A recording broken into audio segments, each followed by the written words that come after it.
যাৰ তেজত, যাৰ শুনিতত, যাৰ ৰক্ত প্ৰবাহত স্বদেশ আৰু স্বজাতিৰ মিঠা মুক্ত সুৰীয়া স্বাভিমান, যি অন্তৰৰ মৌ মিঠা উষ্মত অসমৰ অগণিত লক্ষ লক্ষ ক্ষুদ্ৰ ক্ষুদ্ৰ পিছপৰা জাতি জনজাতিৰ আত্মসত্তাৰ আত্মগাথা, তাৰ এই পূৰ্ণ বিকাশৰ বৰ্ণিল উত্থান আজন্মৰ সাহসেৰে জীয়াই ৰখাৰ যি সেই অভিজ্ঞ প্ৰমাণ, যাৰ চিন্তা চেতনা ব্ৰহ্মগুণতকৈও বহু ওপৰত, বহু উখত, তেনে এগৰাকী বিশাল ব্যক্তিত্বৰ অসমৰ জননেতা, জনতাৰ মহানেতাগৰাকীৰ কথাই ক'ব খুজিছো আজি।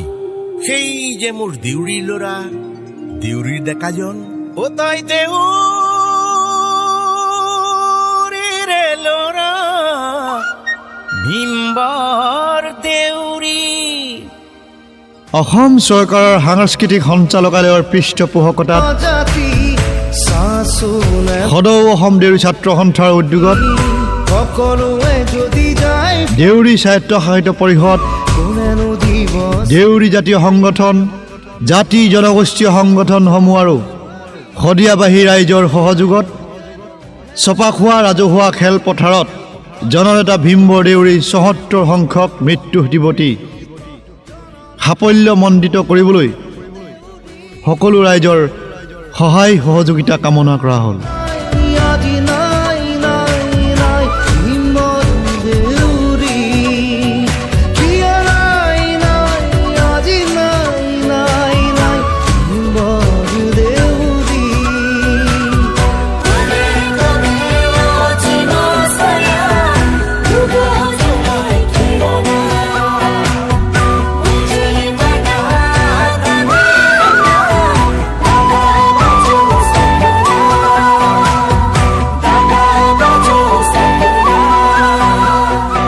অসম চৰকাৰৰ সাংস্কৃতিক সঞ্চালকালয়ৰ পৃষ্ঠপোষকতাত সদৌ অসম দেউৰী ছাত্ৰ সন্থাৰ উদ্যোগত দেউৰী সাহিত্য সাহিত্য পৰিষদ, দেউৰী জাতীয় সংগঠন, জাতি জনগোষ্ঠীয় সংগঠনসমূহ আৰু শদিয়াবাহী ৰাইজৰ সহযোগত ছপাখোৱা ৰাজহুৱা খেলপথাৰত জননেতা ভীমবৰ দেউৰী ৭৪ সংখ্যক মৃত্যু দিৱসী সাফল্যমণ্ডিত কৰিবলৈ সকলো ৰাইজৰ সহায় সহযোগিতা কামনা কৰা হ'ল। ধন্যবাদ। 1945 চনতেই অনুধাৱন কৰিছিল ভীমবৰ ডাঙৰীয়াই, একতা আমাৰ নাথাকিলে নিজৰে ভেটি আমি নিজেই হ'ব। সেয়েহে সমগ্ৰ উত্তৰ পূবৰ জনজাতিসকলক লৈ গঢ়িছিল এটি নতুন ৰাজনৈতিক দল। জনজাতিৰ বাবে কৰিছিল ভূমি সংৰক্ষণ, জনজাতি নিবনুৱাক দিছিল সংস্থাপন।